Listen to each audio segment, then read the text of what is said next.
You know, if we do have a set of talents, and even if some students don't, they take all-nighters and they go off and get jobs and start earning. But it's looked down upon. वो कहते हैं कि यार पढ़ाई करो, तुम time waste करो, आगे जाके जब डिग्री मिल जाएगी ना, तुम नौकरी मिलेगी, तुम पैसे कमाने लग जाओगे.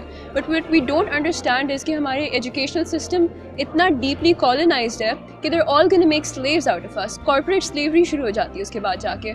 जो हम इंटर्नशिप्स में भी जाते हैं वहाँ पे भी आपको ये बता रहे होते हैं कि यार यहाँ पे सही काम करना सीखोगे, हमारे लिए काम करना सीखोगे, तभी हम तुम्हें रखेंगे, तभी तुम लोगों को जॉब मिलेगी.